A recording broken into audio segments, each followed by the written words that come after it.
ស្វាគមន៍មកកាន់ការសិក្សានៅ Python programming language ចឹងនៅក្នុងវគ្គនេះបាទប្រធានបទគឺវាជាការ delete ក៏ដូចជាការ drop នៅ table ពីព្រោះយើងរៀនការវិភាគចែកយើងបានរៀនបង្កើតមិនចឹងយើងមិនទាន់ចេះទេបាទនៅក្នុងការdelete okay perfect ឥឡូវយើងចូលមកកាន់ script យើងបន្តិចអានេះ script វាចាស់ខ្ញុំធ្វើការ delete ចោលហើយដើម្បីយើង drop បាននៅ which is table របស់យើងនេះតែជាខ្មែរនេះនៅក្នុង execute ឡើយនេះយើងអត់ប្រើនៅ commit ទេលុប commit ចោលនៅក្នុង execute នេះយើងបើកនៅto quote តែយើងនិយាយថា which is going to be drop table អក្សរធំហើយ table ដែលយើងទៅ drop វាមានឈ្មោះថា is going to be ខ្មែរនេះអូខេឥឡូវនេះបើសិនជាខ្ញុំ press play លើគេថា table របស់យើងបាន drop បាទបើសិនជាខ្ញុំចូលមកកាន់ highly refresh លើដែលគេណាវិញនិយាយថា actual error which is table Python Khmer doesn't exist អូខេវាជារឿងមួយដែល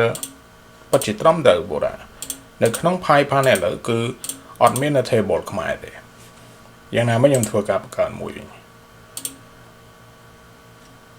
ម្ដងទៀតនិយាយថាខ្មែរខ្ញុំធ្វើការ add នៅ ID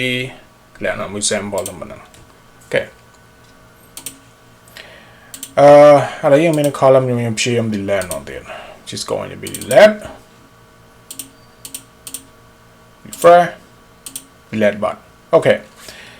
វានឹងមាន message មួយទៀតមក message ចុងក្រោយយើងធ្វើការ check ទៅស៊ីថាអូខេបើសិនជាវាពិតជាមាននៅ table ដែលមានឈ្មោះថាខ្មែរនឹងមិនមែន exist មែនគឺយើងនឹងធ្វើការ delete ចោលដែលយើងនិយាយថា drop table if exit ចេះបាទ drop table if exit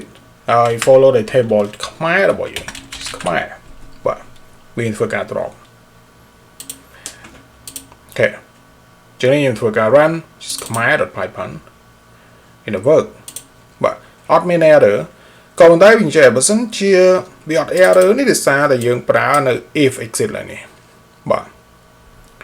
ចុះបើសិនជាយើងអត់ប្រើនៅ if exit នេះ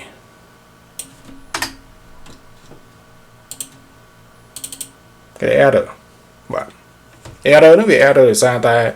វាអត់មាននៅ table ដែលយើងទៅ delete វាអត់មាននៅខ្មែរ table ដែលនៅក្នុង Python database នេះវាអត់មានខ្មែរដែលជា table ដែលទៅ delete វាអត់មានមិនចឹងចឹងហើយបាននៅពេលដែលយើងប្រង drop នៅខ្មែរ table នេះគឺវា error បាទហើយតម្រងមួយទៀតដែលវាអត់ error គឺវាជាយើងធ្វើការ check ទៅស៊ីថាបើសិនជាវាពិតជា exit បាទកន្លែងនេះ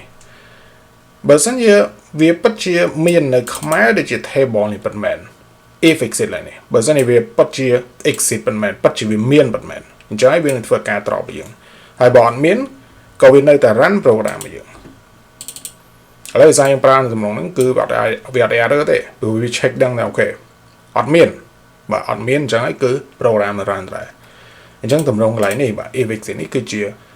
មួយម៉ាត់នេះគឺវាអាចថាគឺជាតម្រងមួយដ៏ឆ្លាតបំផុតបាទនៅក្នុងការដែលយើងសរសេរ code បាទក្នុង Python